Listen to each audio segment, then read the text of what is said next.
Good morning, beautiful souls, and happy spring 2026.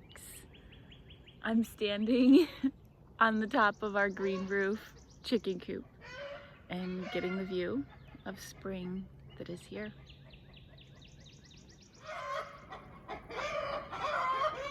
This is the roof of the chicken coop, and they are alarming the sound that I am up here. Our sow is expecting any day, and most of the animals are brought back from the forest pasture up here to where they'll be closer for birthing. Our compost pile has a matured section on the right, ready to go into the garden, and we are set up for chicken processing to commence tomorrow.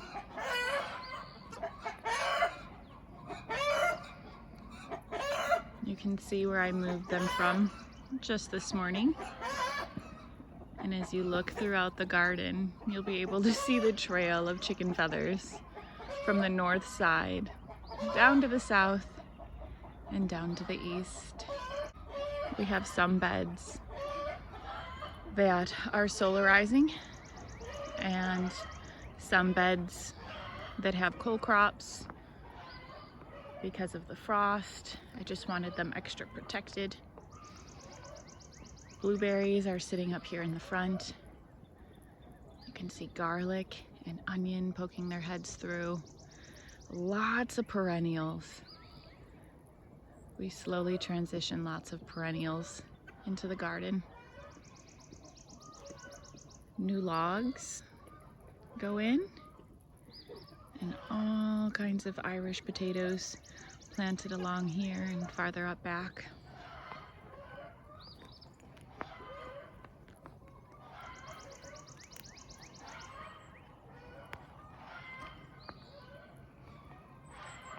The apple orchard test plot is just about to blossom.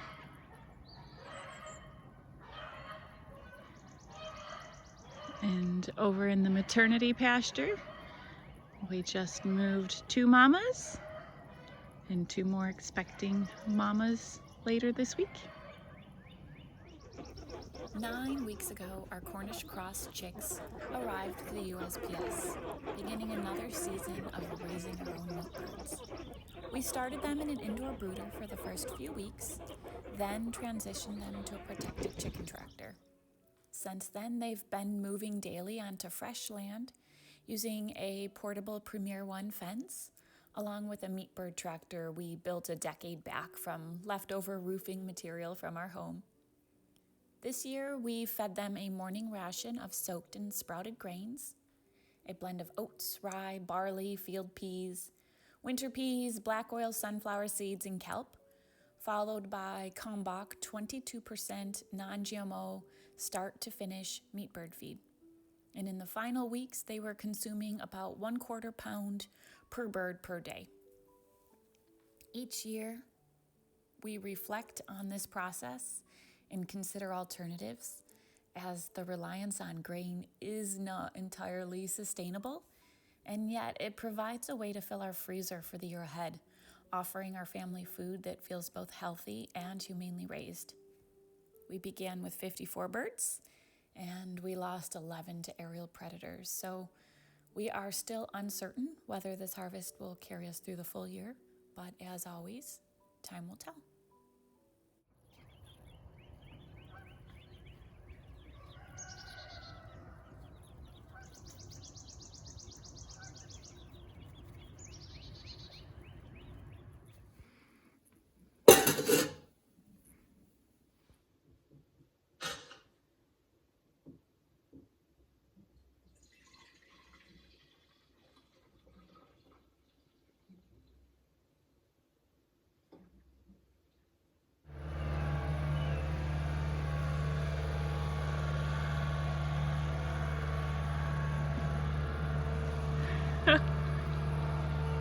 We're getting new logs for the garden beds, but I have no idea how we're gonna get that in there.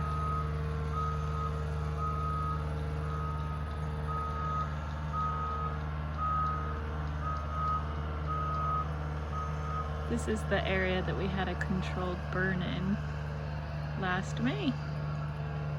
Slowly thinning out, and the wiregrass came back really healthy.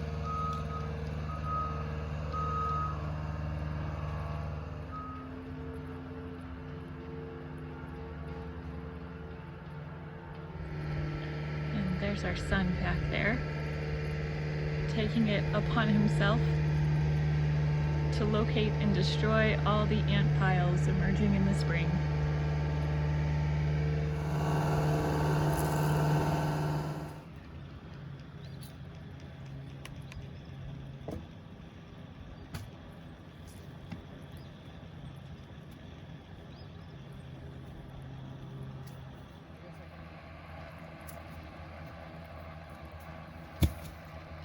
You can see how the garden beds break down over the years, and they need to be replaced.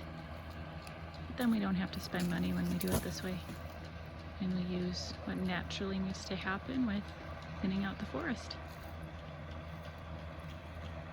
Create a little hugelkultur along the way. Welcome to our unheated greenhouse. This bed has been giving us a handful of strawberries each week from winter solstice onward.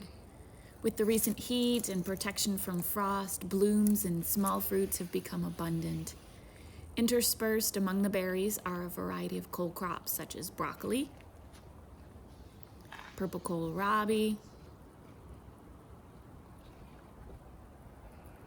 there's cauliflower back there, and even a stray sunflower. Some kale has been overwintered and harvested every few weeks for breakfast omelets and hot soup.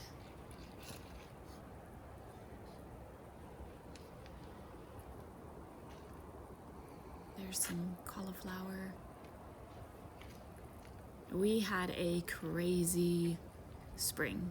We had a beautiful snowstorm. It was 90 degrees 2 weeks later, dropped into the 20s, went back up to the 80s. This week we had 3 frosts. It has been all over the place. And there is a storm blowing in right now with a cold front and potential for tornado warnings and hail, which always gives us a scare in this greenhouse. So we have that shade cloth that we've just put on today to protect from kale. To protect from hail, not kale. But here is some broccoli, and interspersed among the broccoli are some young kohlrabis. Back here are English peas sprouting and hopefully going up that wall as they vine up. And that middle bed you will see is empty. There's perennial goji berries that we just realized our family does not eat. They harbor aphids every year, but the roots remain persistent. So that bed just needs to sit for a bit. Peas, broccoli, kohlrabi return, and a big bed of rosemary is in the corner.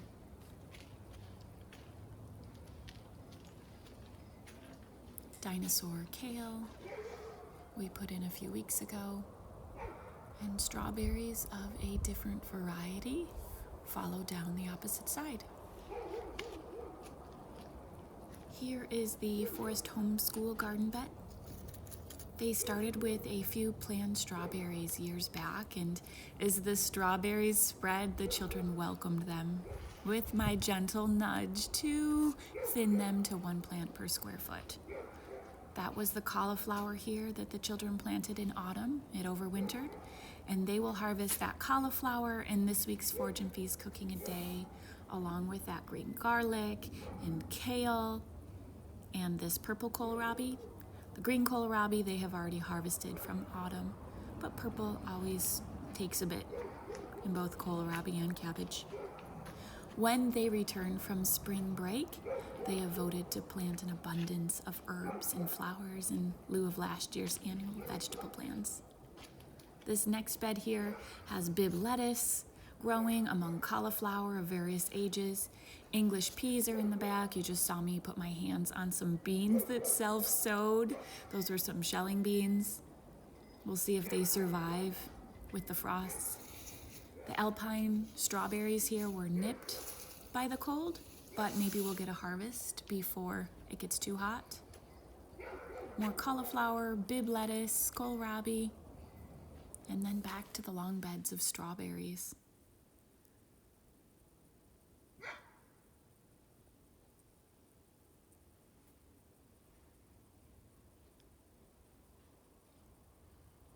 The perennial stevia returns in abundance.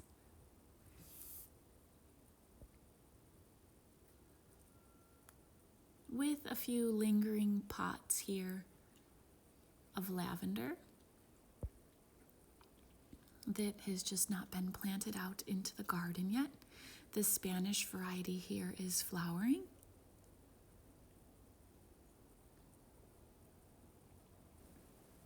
And here that one's a cauliflower, but here is where we harvested earlier cole crops. And in place of them, we put in some romaine lettuce and some young kohlrabi was transplanted.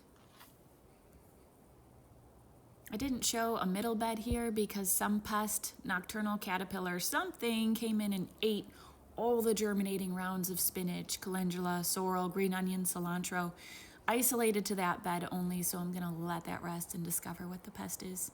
But here in these beds, we harvested lettuce all winter. I just pulled that lettuce, and in its place, this is 2 different varieties of celery growing, and then we also planted in there some kohlrabi seedlings. This is the hopeful driveway, once again planted with an abundance of rye.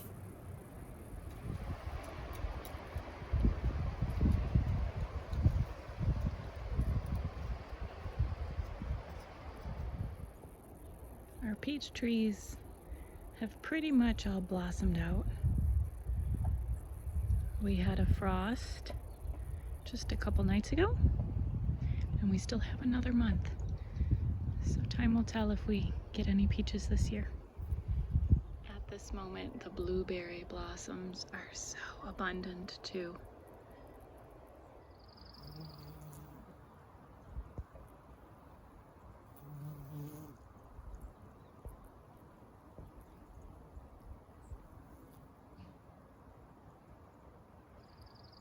And time will tell if we get an abundant harvest in the summer. But right now is still magical.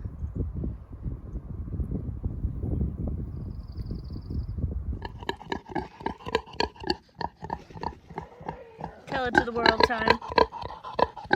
Tell it to the world. You don't like your new roommate, do you? Mars, you're not loved.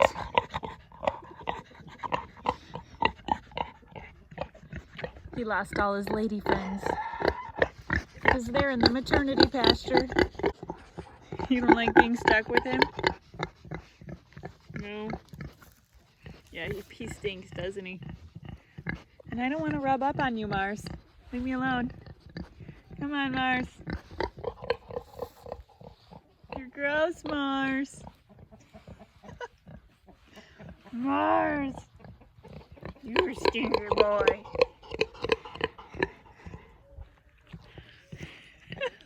Goodness. Oh, that feel good. Okay, she's got 3 more days. How many babies do you think are in here? I can feel them. I can feel them moving.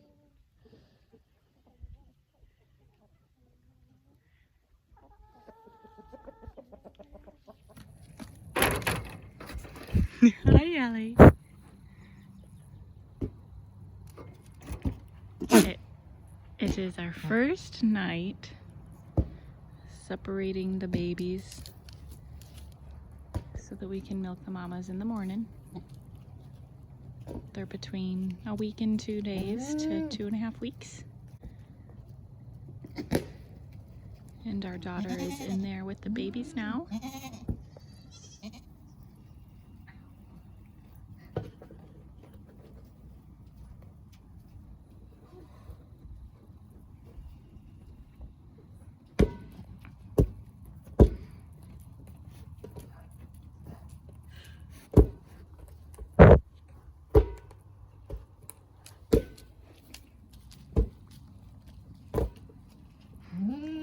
I don't know who has more fun with the goat toys. The goats? Oi, Luca.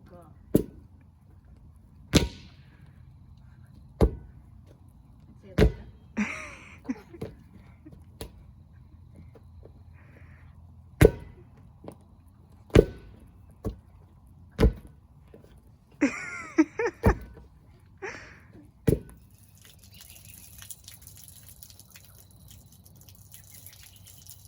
Not to be forgotten is the evening ritual of covering the strawberries on any night when frost is expected. Depending on the forecasted low, I may lower up to 4 frost blankets over the beds, helping trap the warmth in the soil and protect blossoms and developing fruit. In the morning, it calls for attentiveness, watching the temperature and sun, knowing when to uncover and roll down the greenhouse sides before they heat too quickly. It becomes a quiet rhythm of protection and release, not unlike this stage of parenting, too.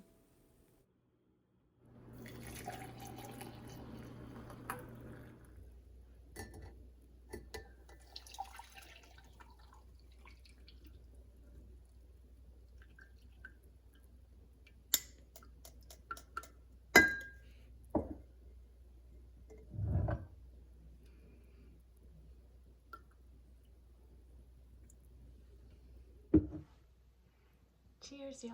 Sweet dreams.